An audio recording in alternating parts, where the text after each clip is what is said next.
Critical Tech Talk 8. I'm just going to keep going and assume that Chris is going to wrap some tinfoil around the receiver and everything will be fine. I'll put my tinfoil hat on. Welcome to Critical Tech Talk 8. And the topic tonight is humility as a value in engineering and design. And we'll get to that in a second. I want to start, of course, by acknowledging that we're meeting on the Haldimand tract today.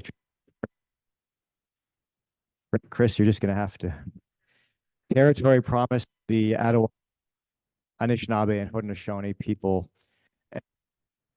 if they are done genuinely, or come from a place of humility, actually. And we are going to circle back to that today in Kari's talk. So I won't give all of and before we get going, I'd like to thank the following entities and people for making this event possible, including the Office of Research, all 6 faculties at the University of Waterloo, Wendy Philpott and Livia Vanderwall in the Dean of Arts office, Eric Kwan and Chris Rogers for tech support. God bless them. Alex and Sarah for running around. And finally, Alexi Orchard, the Critical Media Lab manager, who is the glue holding stuff together. Now, I mentioned that all 6 faculties contribute to Critical Tech Talk, which is an important facet of the initiative to show buy-in from across campus on these topics related to honest talks about innovation. And we are very fortunate tonight to have the Dean of Engineering, Mary Wells, joining us. And she's taken some time out of her busy schedule and doesn't have long to be with us, but here, Mary Wells, come on up.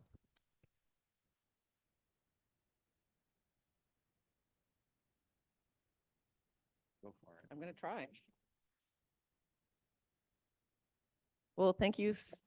Thank you so much, Marcel. It's wonderful to be here, and I'm so pleased to see so many of my colleagues from the Faculty of Engineering. I saw Panu, I think, just came in too. Where's Panu?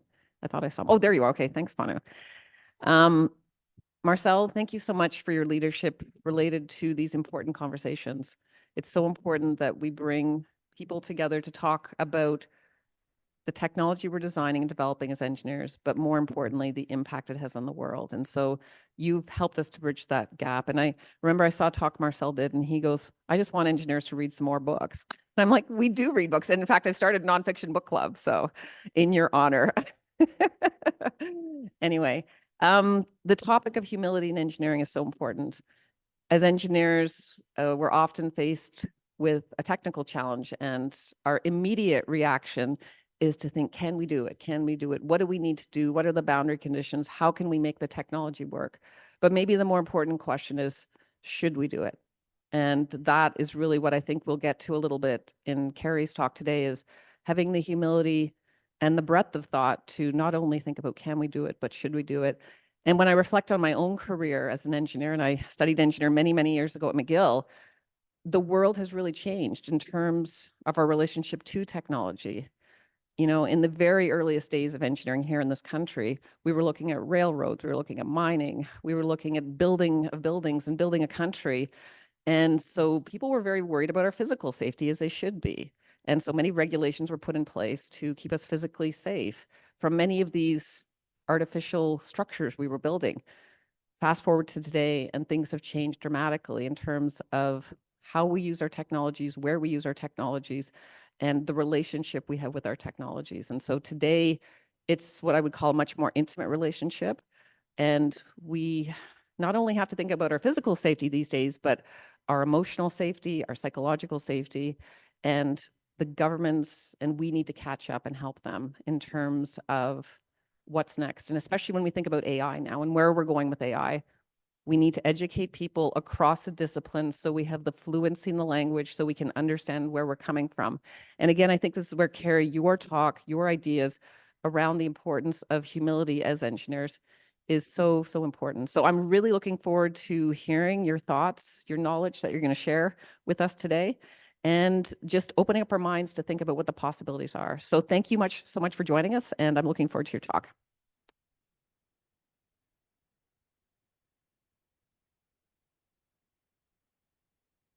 Thank you, Mary. To have you here at Waterloo and to have your leadership in engineering is incredible. So thanks again. Oh, yeah, I will. I will. Um, okay, so I'm honored to introduce our guest speaker. Zacharias is an assistant professor in the Center for Engineering, Professional Practice, and Engineering, University of Manitoba. Work for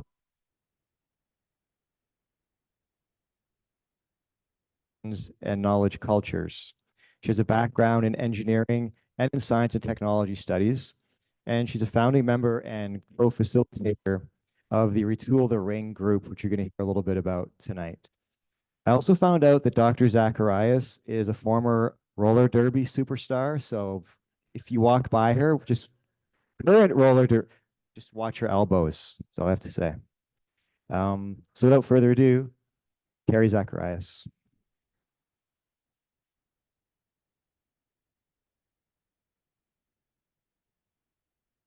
Hi, everybody. Is the microphone working? First thing. Okay. Are my slides working? Say no. There we go. Okay. Is the camera okay? Oh, there we go. All right. Everything's good. Thank you so much for those lovely introductions. Thank you all very much for being here on a snowy Friday afternoon. For those of you who are here in person, I really appreciate it. So today, as you've heard, I'm going to talk about humility. I'm going to talk about engineering culture, and I'm going to talk about the Iron Ring ceremony, or the ritual of the calling of an engineer. And I'm talking about all of these things together because I think that the Iron Ring ritual is a useful space to help us understand how engineering culture in Canada has changed since the 1920s, as we've heard, how our ideas about engineering values and ethics have also changed during that time, and how all of these things might continue to evolve. So my hope is that by thinking about the meanings of humility in and around the Iron Ring ceremony, and how those have shifted and might continue to shift, we position ourselves to critically evaluate and contribute to those ongoing changes. I'm going to start by talking a little bit about myself and how I came to this work, because I think it's helpful to understanding it in general. So in 2008, lovely picture of me in 2008, I took part in a ritual that many of you in this room are probably familiar with, a ritual that Canadian engineering graduates have participated in since 1925. At the time, for me, this ritual felt mysterious and exciting. My friends and I didn't quite know what to expect. We had attended an information session where we were told that the ceremony, officially called the Ritual of the Calling of an Engineer, was written in the 1920s by the great British author and poet Rudyard Kipling, whom we knew at this time largely as the author of the Jungle Book, at the behest of a Canadian engineering professor, and that the ceremony had remained largely unchanged since that time. At the info session, we were presented with a list of Canadian engineering success stories, including a synthetic rubber plant built in Sarnia, Ontario during the Second World War, the BlackBerry, and the IMAX motion picture format. We were also shown great engineering failures of the past, in and also outside of Canada, including bridge collapses and the Challenger disaster, which were presented to us as, quote, reasons to be humble and vigilant. We were informed that the most important part of the ceremony, the obligation that we would all recite, would both connect us to each other as engineers and affirm our responsibility towards a public that could prosper or suffer as a direct result of our work. On the night of the ritual, we entered a dim hall and followed the instructions of the so-called wardens who conducted the ceremony, waiting for the opening anvil strikes, listening dutifully to poetry and other readings, grasping a long surveying chain, reciting the obligation, and eventually extending the pinky fingers of our working hands to receive the rings that would mark us as engineering graduates. As the ritual ended, we were sent back out into the world as the wardens intoned Amen, Amen, Amen. Thinking back to that evening, I recall a sense that the ceremony had felt a bit archaic. I remember recognizing that it hadn't been nearly as meaningful to me as it had been to some of my classmates who'd received their rings from a family member or a longtime mentor. I did feel humbled to some extent in the sense that I felt initiated into something that was much larger than myself and which I didn't quite understand.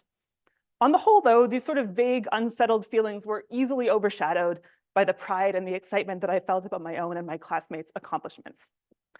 I wore my ring for roughly the next decade while I lived in different countries and held different jobs, some in engineering and some outside. And I continued to wear it even after I thought I might have left engineering when I became a graduate student in the field of science, technology, and society. I enjoyed and valued being occasionally recognized as an engineer, and a Canadian engineer specifically, especially when I was living outside of the country, when people who were in the know noticed my ring. Any lingering sense of oddness that I had associated with the ceremony itself was filed away alongside the other sometimes bizarre engineering rituals that I had experienced as a student. However, the more I began to turn a critical eye towards engineering cultures, the more I began to question this professional culture that I had been raised in, so to speak. I took my ring off for longer and longer periods of time, and when I eventually lost it during a move, I decided that I had no desire to replace it. When I eventually started teaching engineering students myself, I would talk with them about the iron ring. We analyzed the obligation together, the only part of the ceremony that's publicly accessible, looking at how engineering values and virtues are portrayed in its text, and we discussed the cultural power of the ritual and the ring in Canadian engineering. Still, on the whole, and very understandably, I think, most of my students were as interested and excited as I had been by the prospect of participating in this exclusive rite of passage. In the summer of 2022, shortly after a series of discussions about the ring and the ritual took place at the annual conference of the Canadian Engineering Education Association, I and others formed a group that eventually started to call ourselves Retool the Ring. We are a group of engineering educators, engineering students, industry professionals, and even a couple of iron ring wardens who were critical of the ritual and who have banded together to advocate for changes to it. It was through conversations with this group that much of the thinking and research that contributed to this presentation developed, so I really want to acknowledge my colleagues and friends from this group.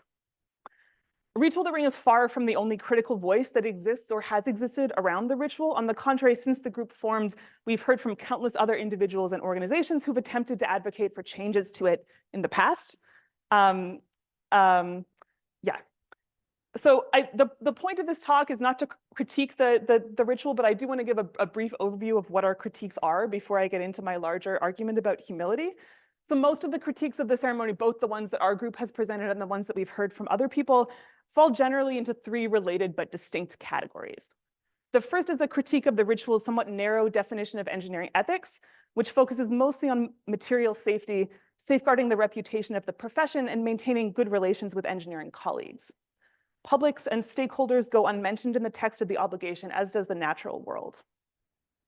The second basket is sort of two related critiques about clarity and transparency. So that we see a lack of clarity and transparency in the ritual itself, which is, though it's described as private, in reality, a mostly secret ceremony that until very recently, and this has changed in the past couple of years, and has been different in different camps for some time, but in most places until the past year or two could not be attended by anyone who did not themselves have an iron ring, and is not described in detail to prospective participants in advance. There's also a critique about a lack of clarity and transparency in the mechanisms surrounding the ceremony, including sometime confusion about eligibility of engineers who were educated outside of Canada, and in the selection processes and the disciplinary mechanisms of the wardens who run the ceremony.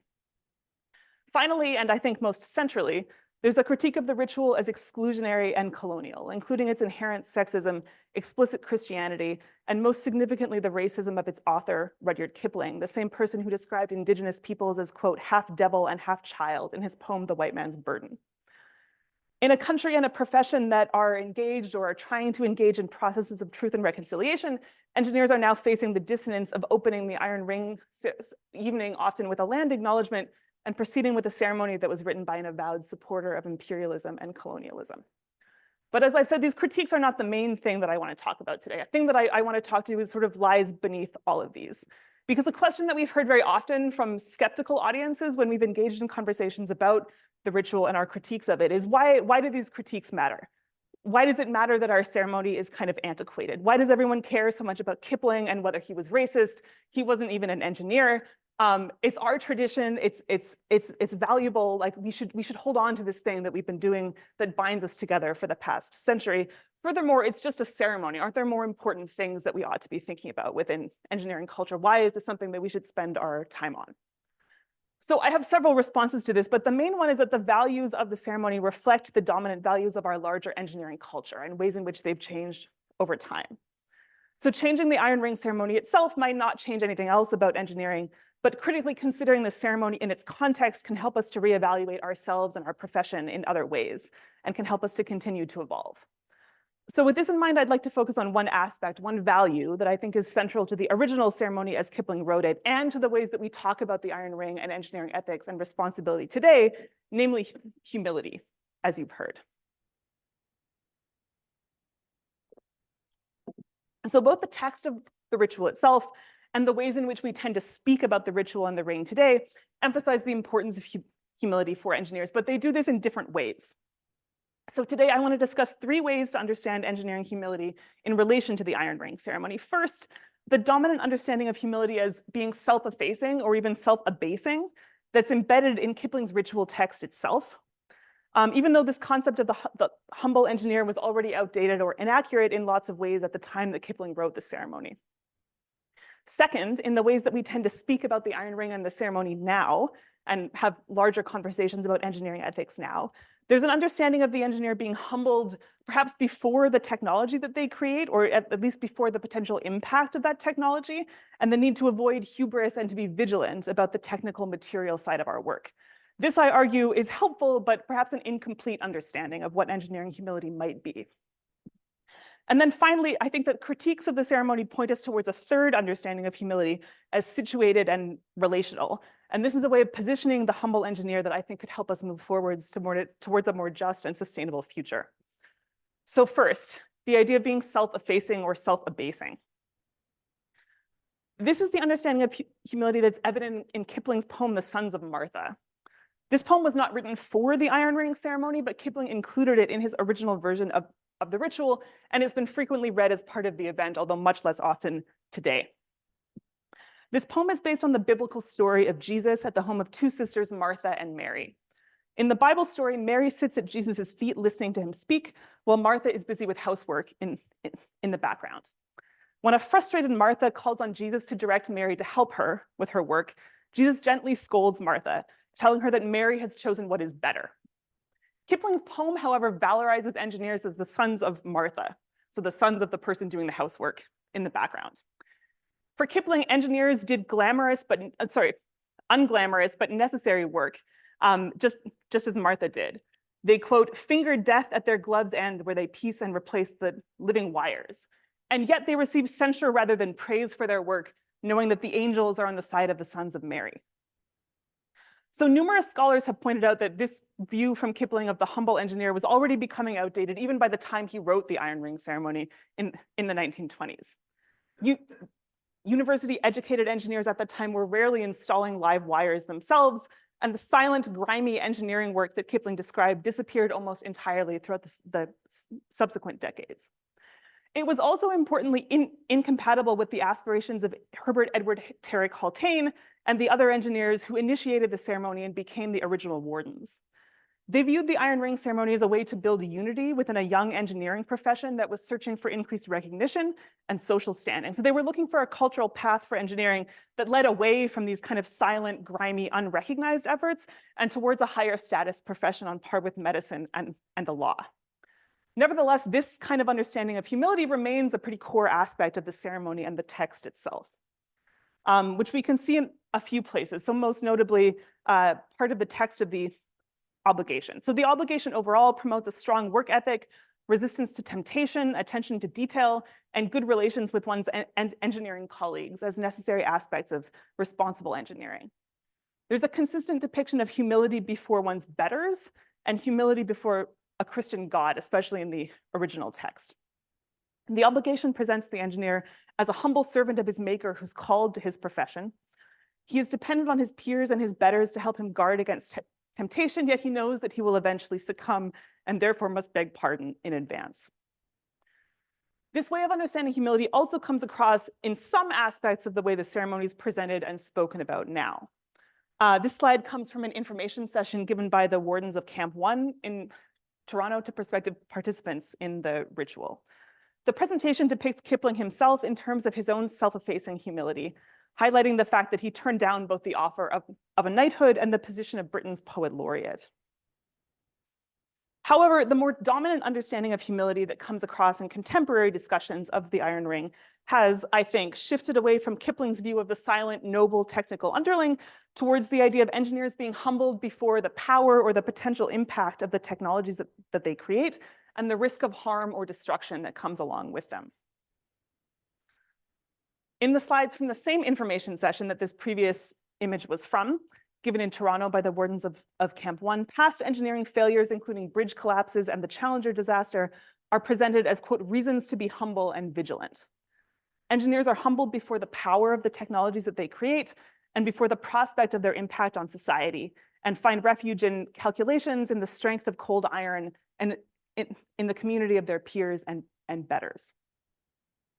A recent book by Canadian engineer Dan Levere explicitly connects the iron ring and the obligation with the story of the 1907 Quebec Bridge collapse, attributing the disaster in large part to the hubris of the engineers involved, and citing the ring and the ritual as a reminder for engineers to stay humble and avoid future disasters.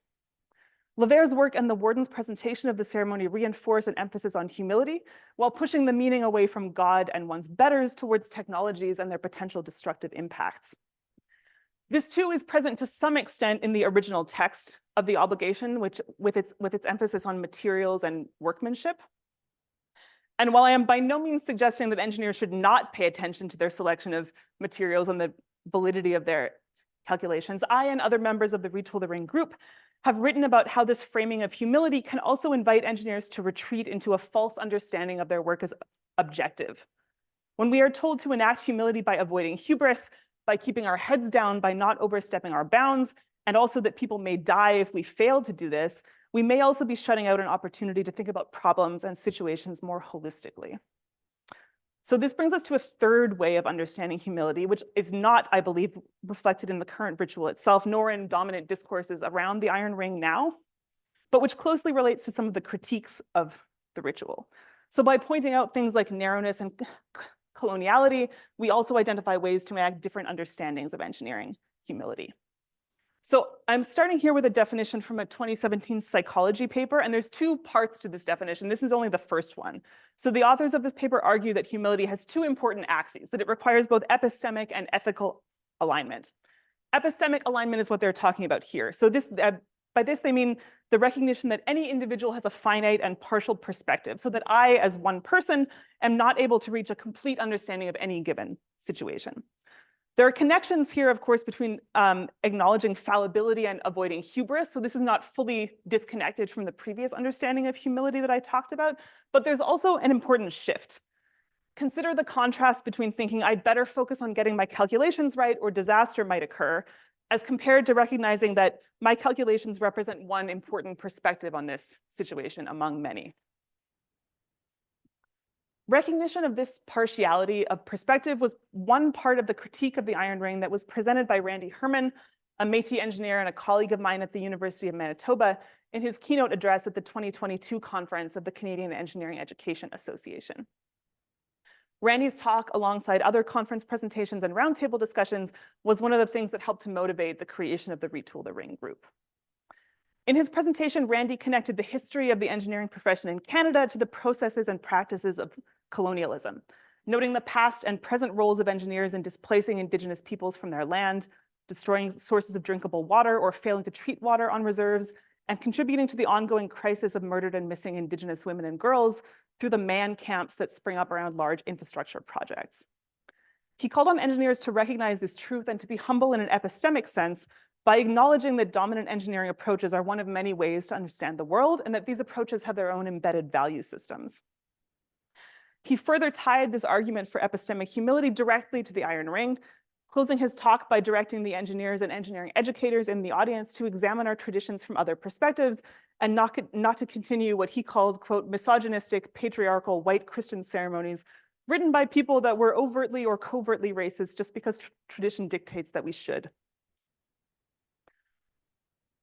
To be sure, other engineers have acknowledged fallibility and partiality of engineering knowledge in their own writing. This is not an entirely new way of thinking about what engineering is, including some engineers like the ones whose books are pictured here, engineers turned historians or turned social commentators. We see this to some extent in Henry Petrosky's writing on the centrality of failure to the engineering design process, in Walter Vincenti's demonstration that engineering knowledge develops through exchange and iteration, and in Samuel Floorman's call for cultural change in engineering, including the necessity of embracing creativity. However, most of this work, I think with Floorman as a potential exception, maintains a commitment to the same kind of technocratic rationality and objectivity that tends to dominate our engineering cultures. For a fuller realization of what it means to have a necessarily partial perspective, we can turn to the work of feminist scholars in STS and elsewhere, including Donna Haraway, upon whose work Helen Frichot is commenting here.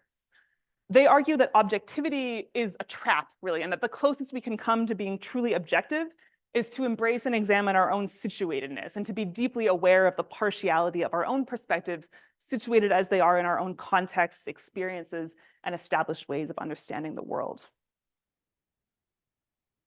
The second axis in this third understanding of humility is about ethical alignment. So ethical alignment through relationality, going back to the same psychology paper that I drew the first part of the definition from. So in addition to being humble by acknowledging our own situated perspectives, humility for these authors means understanding and experiencing oneself as only one among, quote, a host of other morally relevant beings whose interests are foundationally as legitimate and as worthy of attention and concern as one's own. There are lots of ways in which I think this relational idea of humility can and is expressed in engineering, including through acknowledgement of and respect for knowledge that comes from traditions outside of our own disciplines, whether that's from other academic disciplines or from local communities, through things like respectful stakeholder or community consultations, and some ways of being relationally humble that have been particularly meaningful for me have come from Indigenous scholars, elders, and knowledge keepers. So when Robin Wall Kimmerer writes in Braiding Sweetgrass about approaching nature with gratitude, about asking permission from the land or from plants before we take something, and about understanding land as a teacher and as sacred as opposed to as a resource or property, she's describing ways of understanding plants, animals, and land as morally relevant beings. When Suzanne Kite, who I know is a previous Critical Tech Talk speaker, walks us through the process of designing in the Lakota sense of working in a good way, she writes about acknowledging raw materials as stakeholders in and of themselves, whether or not we are building a sweat lodge or a physical computing device.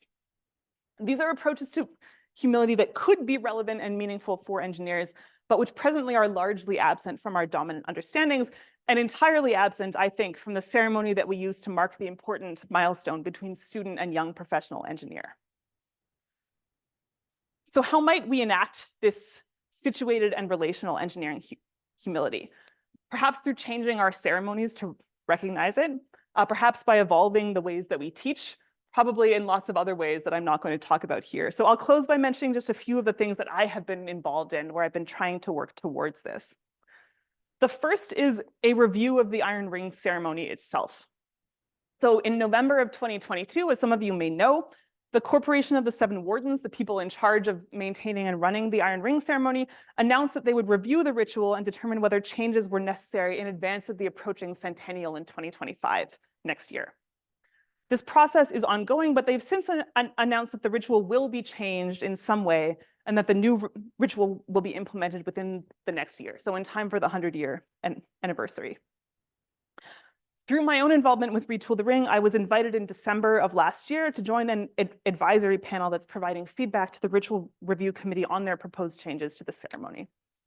The outcomes of this process are still very much open, but I recognize this at least as an opportunity to discuss the values that are important to us as engineers and engineering educators, and to engage in an honest evaluation and critique of the past and current state of our profession.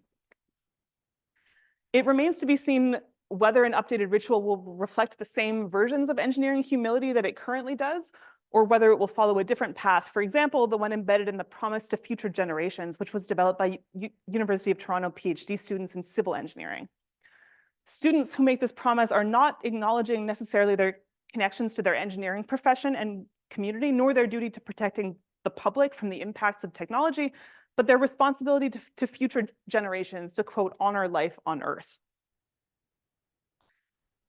As an educator of engineers myself, I also work towards enacting situated relational engineering humility through my teaching. In our engineering communication courses, we now talk with students about different ways of knowing alongside our discussions of voice and genre in technical communication, asking them to critically consider their own epistemologies. In our discussions of stakeholder analysis and consultation, we talk about the differences between, for example, conducting an environmental impact assessment and recognizing animals, plants, or rocks as stakeholders. Last summer, this is what this picture is from, I had the opportunity to contribute to a design build course alongside my colleagues Sean Bailey, Jillian Seni-Chichek, and Farhood Delajani. The three of them first developed this course together in 2019. This photo was taken near the end of last year's course at our build site near Longbow Lake, which is on Treaty 3 territory outside of Kenora, Ontario. This course is based in design principles that Sean, a Métis architect, has developed through his work with Métis and Anishinaabe elders. It asks students not only to develop an understanding of their own partial perspectives as engineers and architects, but to learn from the land as teacher and to, as Sean says, dream into the work of designing and building. These are just a few of the examples of work that I've been involved in. I know there's a lot of similar work happening here, some by people who are also in the room right now. And I'm eager to discuss some of this with our discussants today. So for now, I want to thank the Critical Media Lab and the Faculty of Engineering for having me and for being wonderful, gracious hosts. I want to thank my colleagues, students, and other people who've been an important part of this work and these conversations. And I want to thank you all very much for being here today. Thanks very much.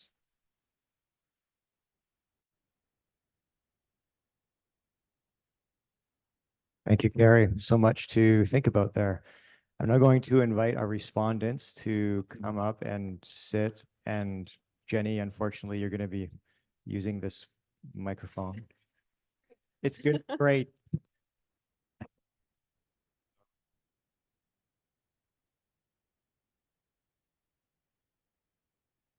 Okay, so the way these talks always respond, always try to have at least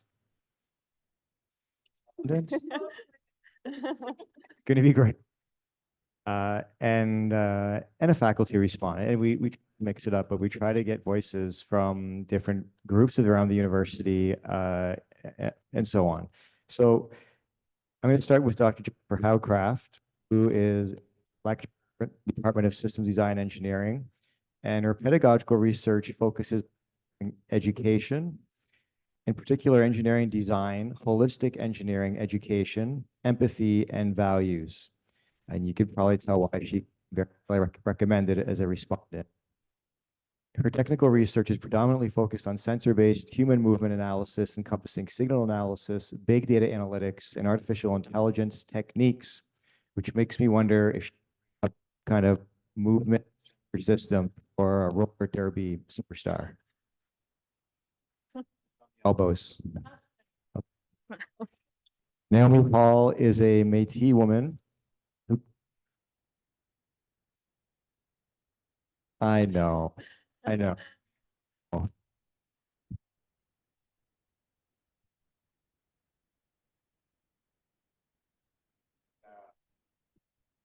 Should I just talk loud? Yeah. Okay. Will it work for the Zoom if you do that? Yeah. We're only doing this. I'll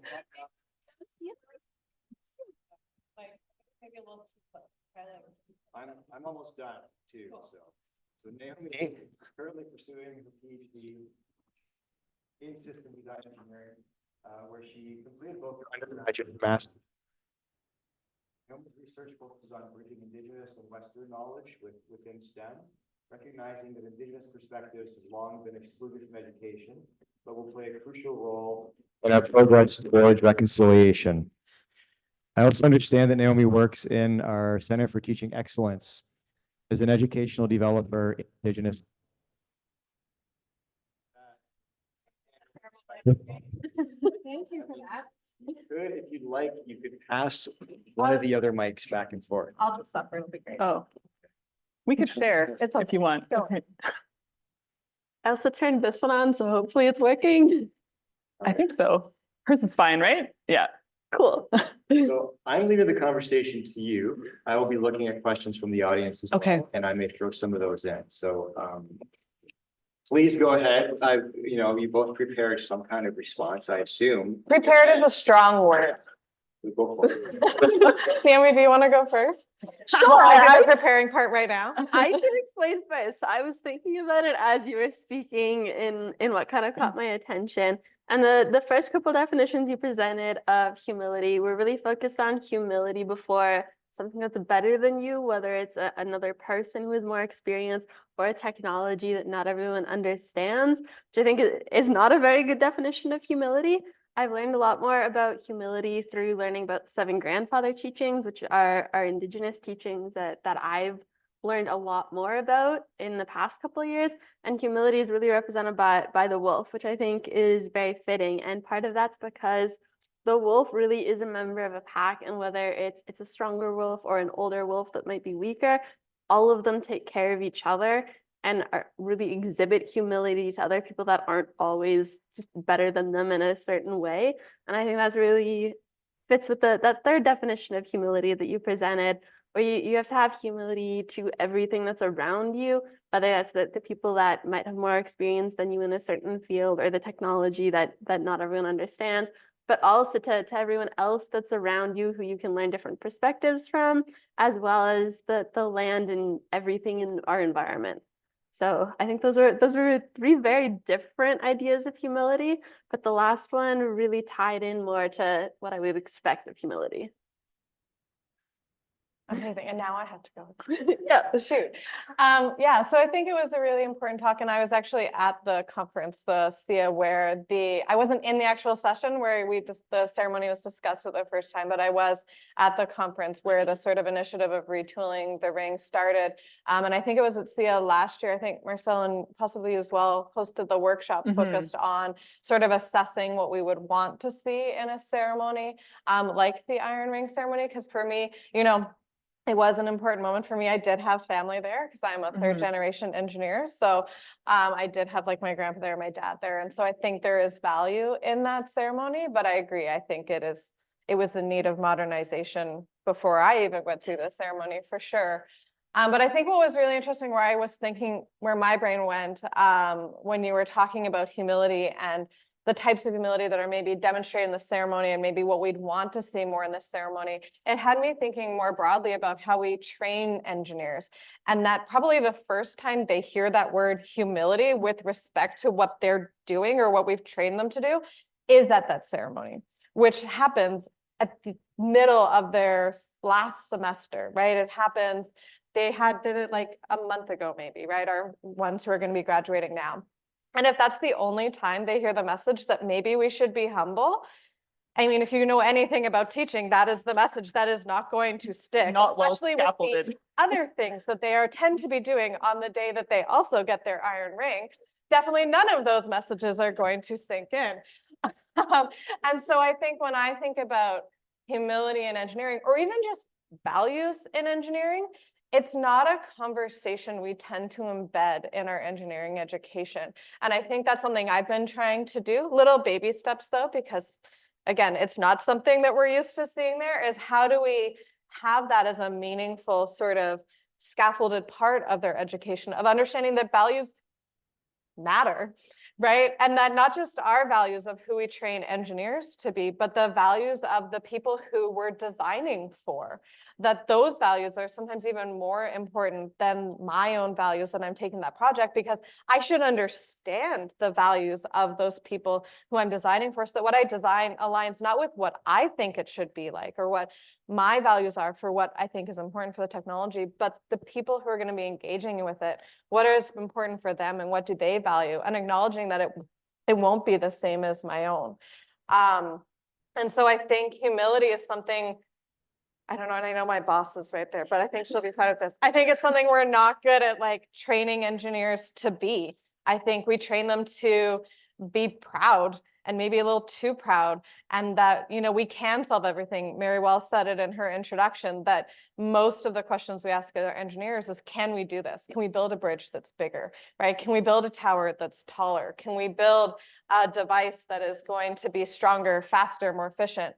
But we don't ask that question, should we, enough? And that's something I've been really presenting in some of my courses too, of changing that first question. So it's not about that sort of like proud, we can do this, we just have to figure out how to do it. It's, should we even be taking that first step of doing it? Is that first step one in the other direction?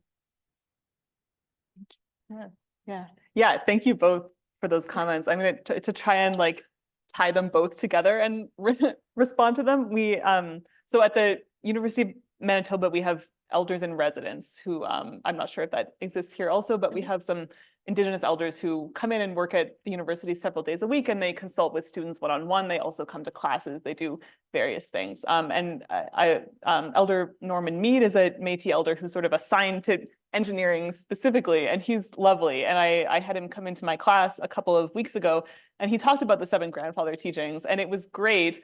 And then I had a discussion day with my students at our next class, and I asked them how they responded to the talk. And they all said, yeah, it was really nice. It was like nice to hear a new perspective. And I asked them how they thought they would relate to their work or their careers. And they mostly said, oh, I don't really think it does. It was just like nice to hear from someone who had this like interesting perspective to share. But it was really, I had a really hard time connecting it to engineering. And like doing that work of figuring out like what humility, yeah, he told us about humility and a wolf or something, and it was nice, but like I don't know what it has to do with me really. And I remember I don't think it was at the same SIA conference, I think it was the one last year in Kelowna. One of the speakers was talking about getting students to be elder ready and trying to like prepare them to hear something like this.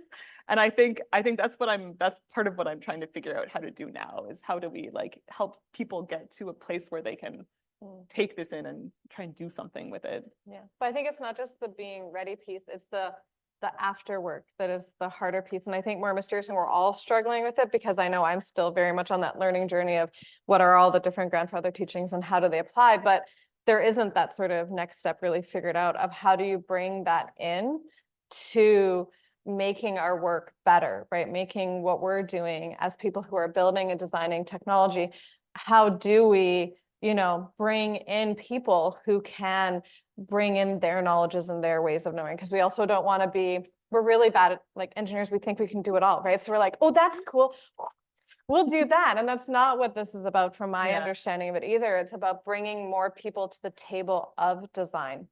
And so I think we need to be better at doing co-design and participatory design, or that sort of that shared design process. So it's actually a conversation I've had with Kate before of sort of how medicine has done this fairly well in a totally different context of medicine used to be very paternalistic, right? The doctor is the sage, he knows all of the things, and yeah, he's probably a dude, right?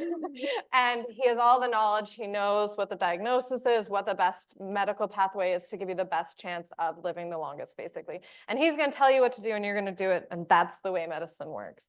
And that's very paternalistic, right? And now we're more in this shared decision-making model of medicine where it's a conversation with the doctor, with the patient, with potentially their family and caregivers and loved ones as well, about these are the options available to you. These are the side effects you might experience. These are the potential benefits of them. Which one's right for you? Because again, speaking to values, people will value different things. People will weigh those risks differently. It's not a simple mathematical equation. But I think in engineering, we're still in that paternalistic mindset of the engineer knows everything. They're probably a dude, and they're going to make the best choice about how to design whatever it is for this population.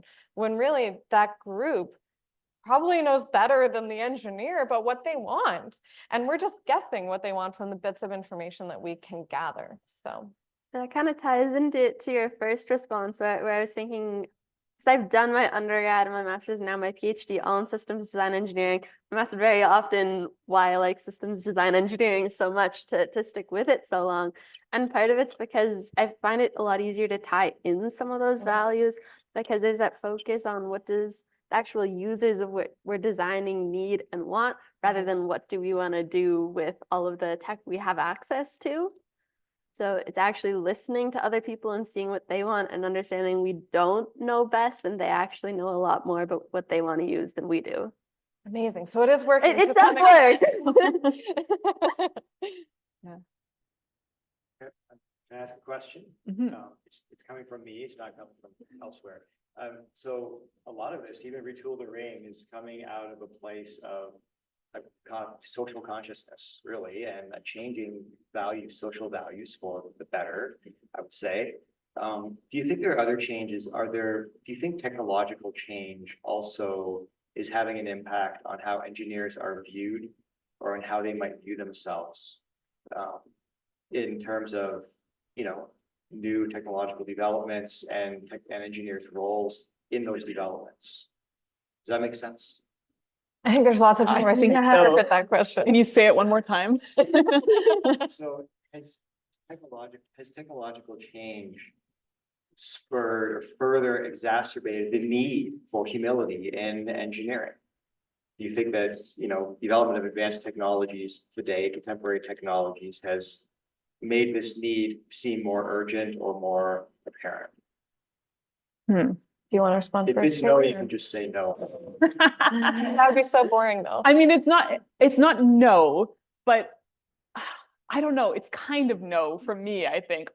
Only because I think, so there's a historian of technology named David Edgerton, I'm never sure how to pronounce his name, who wrote this book called The Shock of the Old. And one of the things that he gets really riled up about is when people say, technology is changing at a sort of rapidly accelerating pace that we've never seen before. So what the argument that he makes in this book is people have been saying that for centuries, that all of this new technology, we're just overwhelmed by it. It's changing us. We don't know how to deal with it.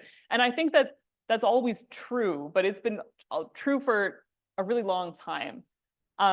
So I'm sympathetic to that because I understand and I feel it myself that that technology is somehow running away somewhere and we can't control it, or we're in this sort of deterministic space where things are moving. But really, I don't think we are. And also, I think that people have thought that for a long time about different kinds of technologies. So I don't know. I don't know that I would say that there is really a change. But of course, when it comes to sort of engineers' perception of themselves, that's not, that's a kind of different question. I'm not sure I have a great answer to that, but I'll keep thinking about it. Can we turn that off now? So that I can look at it's very bright and right there. If we can turn that off while still keeping the Zoom going, that would be amazing. I think I'm going to answer the question a bit different from you, actually. I think there's a sense of yes for me of, I think, and again, I think Mary Wells sort of called this as well, as sort of engineers historically, if we go back far enough, sort of when the ceremony was originated, a lot of what engineers were building, it was civil engineering, it was mechanical engineering, those sort of traditional disciplines where you can see that sort of distance between every moment in someone's day and potentially engaging with something that an engineer's designed. Maybe you drove your car to work, but then you're at work and you're engaging with people, you're using simpler tools. I think now technology is more pervasive. Right, you can just, look at all of this wonderful tech we're equipped with right now, which seems to be behaving fairly well. But I think there's that greater dependency on it as well. And so I think because if you think of engineers as being the profession that we tend to associate with some of those technological developments, when we have that greater dependency on it in our society more broadly, it implies that there should be this better sense of responsibility, or that society will eventually expect this of us. And I think we're starting to see that a bit more in some of the books you see coming out, or even in media, of sort of there being more of an expectation of us not just designing the next cool thing, but taking ownership and responsibility for how it changes how we are in society as people, and for the good or the bad, right? I think if it hasn't happened yet, we're on a path to there being that greater sense of responsibility. And if I think where I want engineering to change is it's us being more responsible for that piece, for those broader implications and impacts of the technologies that we're designing, and that we are responsible for those pieces. Even if we're just a small part of a team, we need to be having those bigger picture conversations about how might this change society? Are we all now going to be glued to the screens like we are, right? Those smartphone screens and all the different streams of media and what's being shown on those streams of media. Are we responsible for the fact that we do continually design not just for needs, but for wants, and with the intention that there will be a new want and they will be changing from the Yeti to the Stanley to whatever the next water bottle phase is going to be. Before that water bottle's broken, it's still great, right? That, we have, not just as engineers, but as a whole society, have set up a culture in a way that is very technologically focused and very focused on consumption as well. And so I think there's a lot of areas of our society that could do with some reflection. I think I went beyond your question. I think there's a really important part of what you're saying is about kind of levels of abstraction, or also some distance in some cases between the people designing something and the people using it, which comes back to your statements about systems engineering. I think it's it's great that you have the space and that like that kind of work is being done in the We need to make that systems space program. for and everyone to be Yeah. able to consider that. That way, when you're designing like that next water bottle, you're considering what people want and need,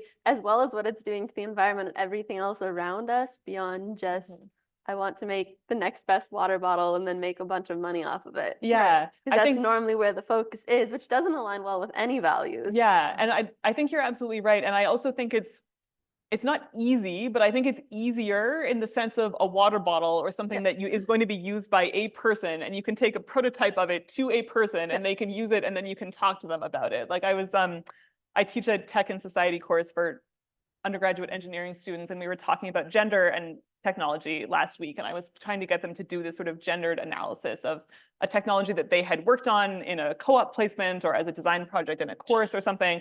And one of the students, a really bright, really engaged student, is like, so I did this project in a class about a retaining wall, and I don't know how retaining walls are gendered. And I was like, fair enough, let's dig into this. Like, there is, but it's not in the same way that like a crash test dummy would be. So we spent quite a while talking about it. We got to a point of talking about PPE on construction sites. We got to a point of talking about sort of cultures that exist around the people who are building and designing. Like we got somewhere eventually, but there's a lot of extra steps that I think we have to go through in some engineering contexts when we're talking about some technologies, especially in cases where we can't go talk to, oh, you, the person who is going to be using this thing. Yeah. And I think that's maybe somewhere where, like, for me, it's a little easier because I'm in biomedical engineering. I mean, I also teach the systems design engineering students, but in both those disciplines, it's much easier to make those connections to values like humility, to gendered issues, which are rife in medical technologies for sure. So I, in some ways, have like the easier path to getting to some of those conversations in a lot of the courses. And I totally get your point that, you know, when you're talking about a circuit or a retaining wall, it's harder. Sometimes there's lots of extra steps to get to those conversations. And it's made even harder by, like you said, none of the values are taught until you get to, like, actual iron ring ceremony or things at the very end of your education. Yeah. So if you don't know that those values exist and are an important part of engineering, you're not going to go looking for them unless you hear about them and want to include them in some way. Yeah. That's a great segue for a question from the online audience, which is, I wonder if the panel could explore the sources of pride or vanity within engineering. As in, where do these values come from that you're looking to change, and how can they be confronted, or should they?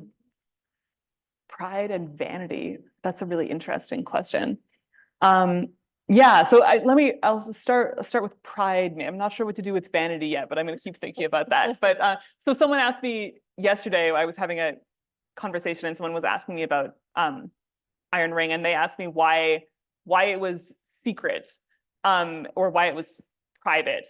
And I don't like, I think there's not one answer for that, but one thing I was talking about, which I mentioned only very briefly during the presentation, was about the origins of this ceremony. In the 1920s, this happened at a time when the engineering profession in Canada as a sort of organized profession was very young still and trying to figure out what it was and what it wanted to do and how it ought to organize itself.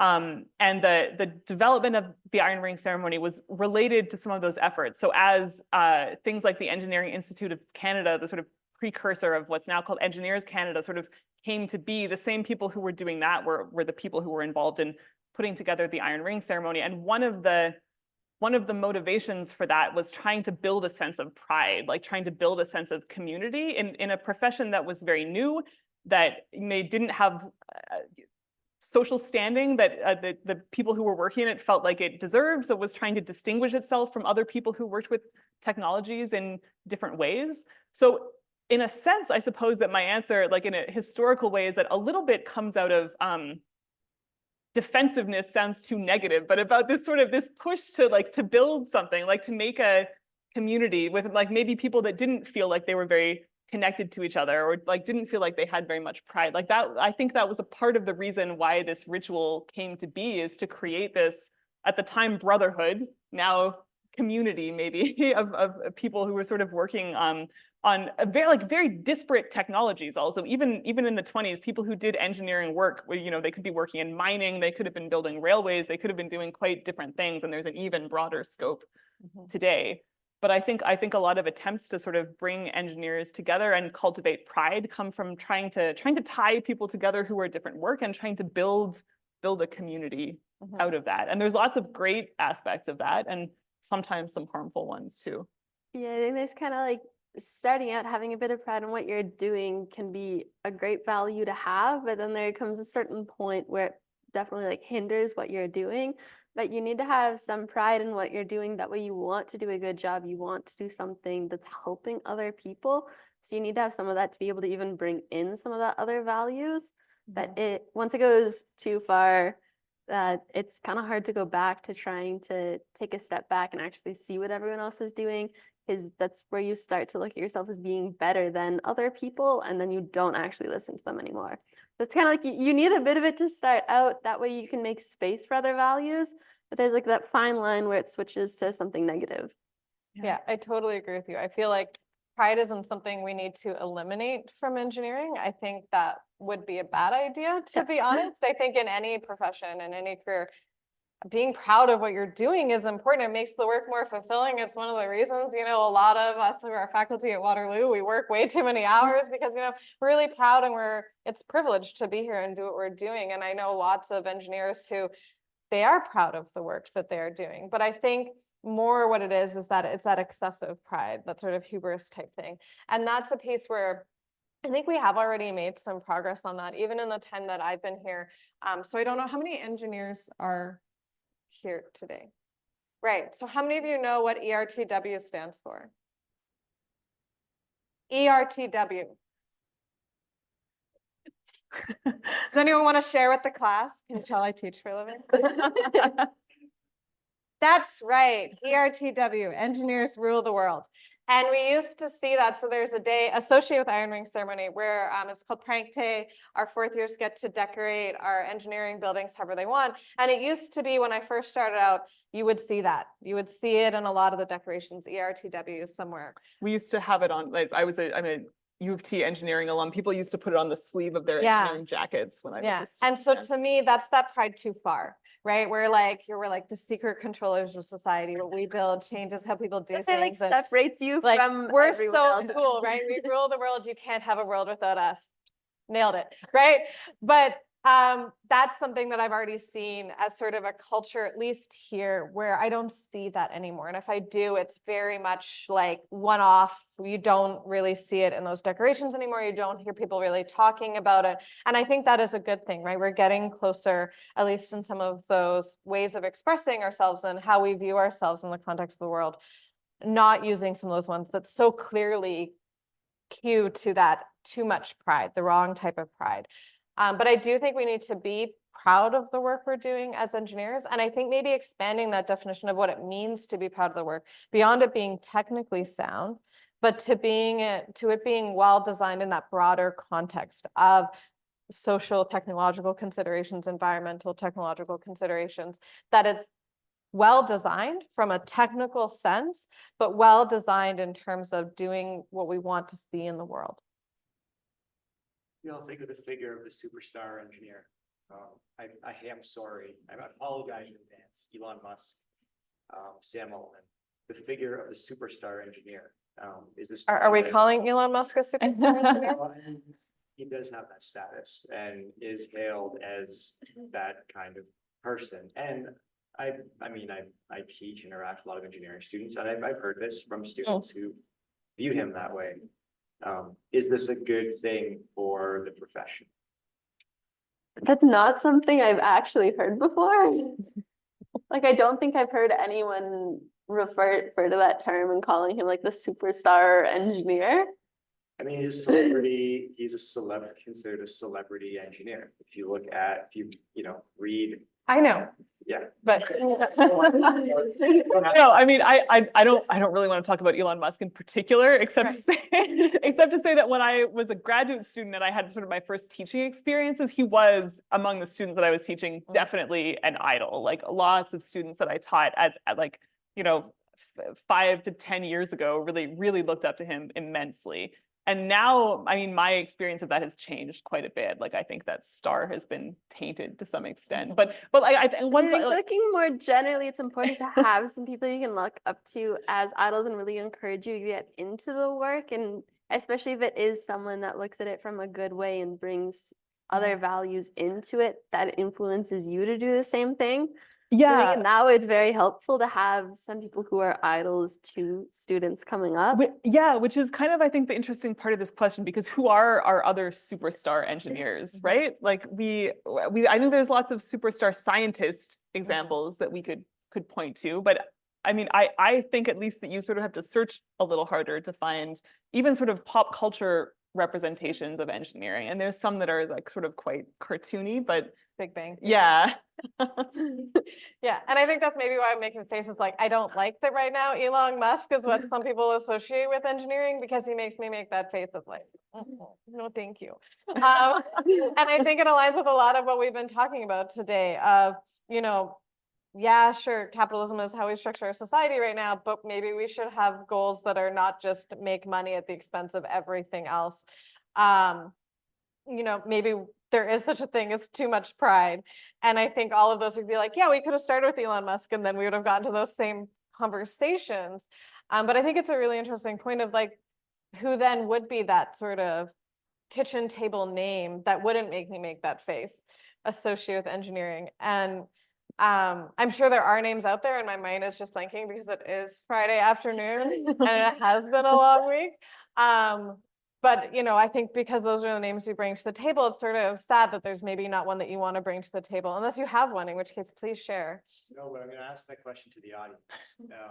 Is there anyone in the audience who wants to name a celebrity engineer who deserves the celebrity? Or even for what's that? I mean, fictional, but great example. Yeah. If we're allowed to go fictional, I love it. Yeah. Eleanor Chana. Like if you look, she's got a huge social media presence. She's an astronaut. She's a phenomenal. She's at San Diego State University in ECE. She's the first Hispanic woman to go to space. She was on Discovery. Like, I'm just saying, I think there's a lot, I think they're quieter, but to your point about social media, I think that's what you were saying. I think they are there and they're quieter there. There's woman from Waterloo. There's the woman from Waterloo, female engineer. She does a whole lot of space. I know, but I think again, it's about the kitchen table names versus, right? Like, if you're just sort of have a family who is watching the news or has, you know, their own social media feeds, they'll know who Elon Musk is. But then are there sort of ones that we'd be happier with them sort of knowing? It's kind of the question. Yeah. Your examples are excellent. And that's kind of the point is it's not a kitchen table name. I think we have a here. It's like Mark Roper. I think his kind of cool thing is he's on YouTube, so he makes like a lot of things that look very cool, and so for like younger audiences especially, I think it's cool. All right. Cool. I'm glad to hear that. I'm a student as well. I also wonder, I mean, I think these are great examples, but I also wonder the extent to which we need superstar engineers. Like, are there superstar pharmacists? Are there, like, do we need superstars to maintain like, we need role models, but role models and superstars they don't have to aren't be the a same thing. superstar. Yeah. Do we have any questions from the audience? Oh, So it's arrogance, lack of humility. I attach it to an erroneous belief that somehow math and the use of math is a superior intellectual skill. I don't know quite how to say it, but the debates go on numerous times at meetings at Barry University about how to be engineering, it's got to have math. And I've never heard that so much as I've heard it at Waterloo. And the reality is, I work in a type of engineering where the far harder problem solving, designing, and engineering involves things that actually can't exactly be described in math. And I remember as a student getting into a debate with political science students about a hierarchy or an order of disciplines. And Uh-huh. I think that use of math is tied to the arrogance and lack of humility, whatever. I'm wondering if any of the three of you think there's something to that. I do, yeah. Because I think that I don't think it's just math, but I think that using math to think about things lets us believe that the work we're doing is purely objective and therefore better than people's opinions, like, you know, people's subjective views of other things. So like one of the things that I try to get across to my own students that when I'm teaching is that technological design is not objective. There's no way that technological design is objective. You're designing something for a purpose, and it's absolutely going to be value laden, and it should be, and it needs to be, because how else can we evaluate how successful a design is other than by looking at the ways that people are using it and the things that they're using it for and the function that it has in the world. But that's a really hard jump to make sometimes with students, because they're used to thinking that the thing they do, you know, the work that they do is purely rational and logical and objective, even though it's very often not. And I think that part of that is because generally we start, I mean, certainly this was my own experience as an engineering student. I took basically mostly math courses for 2 or 3 years before I started doing other kinds of work. But I don't know. Yeah, no, I agree. I think we teach them that the math matters, right? To get into engineering, you need all your math courses and you better have real good grades in them, and you'd better have physics and have done really well in it, and chemistry too. And so we teach them that the math matters. And then they start and they take math courses and they take physics courses, and you'd better do darn good in them or you're going to get held back. And so I'm reading this book right now called Ruined by Design, which really speaks to how we design things, and the way we design them is how we have some of these consequences in design. If we think of how we design curriculum, we design it to tell them that math is important and that the physics is important. And then of course they're going to come out of the program and be like, math matters. The math is really important. I took so many courses in math. And then even the courses that weren't math courses, there was so much math in them. I was having this conversation with a student the other day where I was explaining the difference between systems and a system of systems. And Pani, please don't correct me if I get the details wrong, because very much he knows what I'm talking about. Where with a system, which is sort of a more tangible object that accomplishes its functions all by itself kind of thing, you can optimize it, right? We can run the equations, you can optimize how you're designing, you can find out what that peak, whatever it might be, right? There's that beautiful curve, the math, and you're like, boom, right there. That's where I want to sort of set that dimension or whatever. And then in a system of systems, when we have different systems coming together, and then there's this sort of dynamic functionality that emerges from the beautiful synergies and interactions between those systems, you can't optimize anymore, right? There's going to be too many emergent behaviors. You can't actually model and predict everything with perfection. And that means that you can't optimize. You have to sort of get as good as you can get and continue to make changes as you go. And it's more of the satisficing approach. And one of my students raised her hand. She's an amazing student. And she's like, but how can you call it engineering if you're not optimizing? And I stopped for a second, like, I don't know how to answer that question, because it's still engineering and I know it is, but I didn't know how to get her from the math is how you make the decisions. You apply the math, you see that peak in the curve or whatever it is, and you're like, boom, that's my sweet spot. The math backs me up. It's objective. I'm good. To it's too messy, right? We can't have that perfect optimization. And I still need to think about it. Like, obviously, I haven't figured out how to get her there, but you could tell she was already uncomfortable. We'd already trained her by design to think that optimization was what made us engineers, the using the math to figure out what those appropriate design choices are. And I'm finding it the same, even like doing research, like the difference between qualitative and quantitative research, and saying you need to have quantitative research there because it's more mathematical, more objective.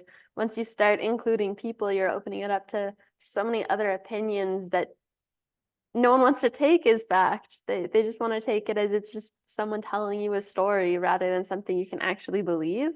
So I think math also leads into that, because you're looking at it as something you can always believe and you don't have to question it, but you actually do. Yeah, are you encountering this in your work as an educational developer in what you're doing with CTE? So this idea of not hierarchies of knowledge, and you're trying to integrate Indigenous knowledge into STEM. Are you encountering this kind of hierarchical way of thinking about? And I think that most of the challenges we encounter in doing it is finding people willing to change and just take a complete step back, saying, I don't know what I am doing, and I don't have the answers of how to get there. Because especially I found with anyone in university, if you don't know the answer, you want to be able to say, but I know what I don't know. And you can't do that in that work. Thank you. I have a question here from that I just want to read because it's kind of thank you to all of you. I'm attending this presentation virtually practically by accident. And as a woman, that's our advertising. It's not. Walked away from the profession of engineering in the middle of graduate work 30 years ago, due in many ways to the issues you're addressing in this present moment. So for that, I very much wish to thank all of you. My question is, are there efforts in outreach going on to bridge these gaps and find ways to bring back into a community of engineers those who have been lost? For example, this is the first I'm hearing of anyone find the iron ring ceremony problematic in the ways I found it problematic in 1993. So are there efforts to bring engineers who have become disenchanted, bring them back into the community? Wow, thank you. I'm so glad that you're here, and thank you so much for that question. I don't have a good answer to it because honestly, I'm not aware of anything like that, but I think that's a great idea. And you please email me, whoever you are. I'd love to talk about it. Yeah, I can't think of anything. Yeah. The only outreach I know of is looking at younger students who haven't gotten into engineering yet, not someone who might have started and left for various reasons. Yeah, I also don't have a good answer to the question, sorry, but yes, thank you for the wonderful Yeah. comment. That's a good question. Any other questions? I Yes. think there's Last question made me think about this, but we've heard a few times about this idea of like we have an emerging consciousness of support system of value, or even in the letter from the board, but now that Canada is a more diverse country, this is sort of extremely problematic. And I'm curious about the role of diversity discourse. Again, one sense it sounds useful that people are kind of this form of bandwagon, so let's actually drive some substantive change in this narrative. But when we hear things about, like in the past, we heard about physical issues, about really about possible things with children and residential schools. Do we need to grapple with a full history in order to have meaningful change, or can we kind of use some of these designs as policies to get some change? That's a great question. Yeah, I mean, I totally agree with you. It is a useful discourse that I absolutely like am guilty, I guess, of like using that to make small changes. But ultimately, no, I think your first proposal is correct. Like I mean, I mentioned briefly the Quebec bridge collapse that happened in the early 1900s. This is often like a disaster that's often kind of connected with the iron ring ceremony, even though it's like an apocryphal story that the first rings were made out of metal from that bridge. That's not true, but there are things that are like connected in a lot of people's minds. Most of the people who died in that bridge collapse were Mohawk workers from the Ganawage Nation, and we don't like that's not a part of the story that we're used to hearing. But I think ultimately to make like substantive cultural change, we do have to reckon with the history of the engineering profession in Canada, which is extremely tied to the colonial nation state and colonial projects. But it's finding avenues to do that is difficult. So I myself absolutely, and I certainly wouldn't blame anyone for sort of grasping onto DEI initiatives and like using them to advance any part of this that we can. I guess, to sound quite cynical about it. I think no one knows that the steps you should be taking. So if that gives you kind of one step forward, even if it's a very small step forward, it's at least starting to make change. So I think it's just something we can look at as an actual like physical step we can take forward instead of just spending all of our time waiting for something better to come along. yeah, and I don't know, I think too, like engineering as a community does not match Canada as a population in terms of the diversity that is represented in that engineering is a subset of Canada. And I think we all know that, right? And it's just a reality, which is unfortunate, right? That we know that when you look at who is studying engineering, who becomes a professional engineer, it doesn't match and reflect the diversity of who is living in this country. And I think there's always only so far you can go, even with appropriate training, in ensuring that the work that we're doing is going to work for the entirety of the population of Canada when they're not engineers, or that they're not being welcomed to the table of the work that we do. Again, I spoke earlier about sort of co-design and participatory design as being a way of bridging that. But that work takes time too, right? To get more women representation, even in engineering, we had to start at like kindergarten. And even textbooks that they're seeing in grade 11 and 12, that when you see the picture of the engineer, it's not always like what my dad looks like, right? Like a white man in a suit with a tie and then the hard hat when he's on the job site or whatever. Like those were the pictures in all the textbooks, and that sends the message, right? And now we're better with some of those pictures and representations, but it takes time because you have to convince these people who come from a wide range of backgrounds and intersectionalities that they can be an engineer. And the challenge thing too is then if they get here and no one looks like them, they're more likely to quit, right? You have to change the space to make it welcoming for them without having them be a part of the space It's to know really what makes tricky, it welcoming right? for them. Yeah, it's Yeah. catch-22. It's sort of, it's hard work, right? And I know we're doing some great work here at Waterloo in terms of doing that early outreach, you know, at the kindergarten and working its way up levels. But it's not easy, and you don't see change right away, so it can be super discouraging too, right? And you just have to keep trying.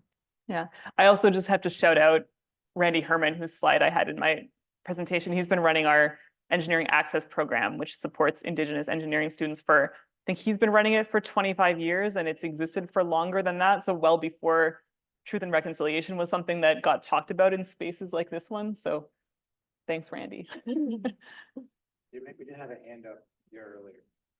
I think the discussion that happened, but I was also curious, I know my experience when I was in middle school and I was considering my career options, it was a lot of the engineering is so cool, engineering rule the world. That was what got me interested in engineering, which of course is not for the right reasons, but it does introduce the conversation in groups that might not been. So I'm just curious about how you think the conversations between the importance of humility in engineering can intersect or parallel with inspiring and encouraging confidence and understanding. Thank you. Yeah, that's an awesome question. I think there's a big difference between engineering so cool and engineers should be in charge of everything. And I think that first message is a really positive one, and one that I don't think is lessened or like needs to be taken away, even if we're thinking about engineering in a situated, relationally humble way. I think there's even that opens up like new pathways to talk about how cool engineering can be in different ways. So I completely understand what you're saying, and I think that enthusiasm that I see in a lot of young people and a lot of new engineering students is one of the things that I love most about teaching. So I don't want to try and evoke humility in a way that dampens that enthusiasm, but sometimes I want to try and push the enthusiasm in slightly different directions. But I think it's a valid and important point to sort of think about, is that when we talk about humility in engineering and the right amount of humility, right amount of pride, it's not that we can't be proud, it's that we shouldn't have that sort of excessive pride. But I think too, that sort of acknowledging these failures potentially in engineering as a profession or the work that we're doing doesn't align with sort of stereotypes associated with the profession, which is maybe some of the points that you're trying to make. And we know that with groups who don't naturally align with what people's perceptions are of who should be that group, right? So that there's those issues of stereotype threat. And so if we're trying to change that mindset of what would be an engineer to be one that is maybe the more right type of humility or a little bit less proud, right? Toning that down a little bit. And if the people giving those messages are already the ones that don't align with people's preconceptions of what an engineer should look like, there is that certain sense of vulnerability to that of, am I in the right profession then? Or am I just thinking that engineering is not what it should be and maybe I should be doing something else because engineering is supposed to be this whole ERTW male-dominated thing and I'm not that. And so I think it's important to acknowledge the fact that it is challenging, especially when we're thinking about groups who it's already not that natural assumption that this is something I could do. That what we're trying to do is sort of move the needle on what it is that maybe engineering is. And I think it also is interesting that, you know, you've got 3 different voices here today, and you have 3 women who even all chose to wear green today. Coincidentally, by the way, not Not planned. not I think that there's also a hidden sort of message there in who you got to speak to this topic, because I don't know if my dad would like that I would say this, but I told him yesterday that I was doing this, that I was being asked to be on a panel, and that the topic was tech and humility, or engineering and humility, and he literally laughed out loud. Like, that was his first reaction, with laughter, because he was trained as a mechanical engineer, became a reservoir engineer, like just traditional pathway the whole way through, right? And I think it was just so unexpected for him that this would be something that we would be talking about, that someone would ask me to talk about at the University of Waterloo, that his literal first reaction was to laugh in kind of shock, I think. And so I think it's important to acknowledge too that, yeah, this is not what most people are thinking about if we think about the whole profession of engineering. And I think it's okay, right? Like, that we have to just keep stepping and stepping. And, you know, maybe others in my department would be like, no, we're just going to shove everyone. That's not my way of doing it, though. I'm more like, I'll walk the first few steps of this path with you like 100 times. It's fine. Anyways. It's like a great way to sum things up. Oh, okay. Do we have any final words, anything anyone just wanted to say something before boy. we close off? I feel like I've said enough already. I think it's great to have conversations like this and sort of have the conversation about where values, whatever those values might be, you know, have a place in engineering and should be part of how we train engineers to think. That, you know, there will always be math, I think, but that there should be more than just math. And we need to have engineers who are comfortable with sort of like what you said, like the quantitative and the qualitative, right? The really rigid, structured math part, but also those broader, messier, if you will, considerations. Yeah, having this discussion, I think, just helps start to go against some of those stereotypes of what you think an engineer is, and shows you that it can be so much more, and it can be such a more welcoming space for a different type of people. You just have to look at it from a different perspective and make space to bring yourself and bring your values into it. Very, thank you Perfect. so much. Yeah, thank Thank you.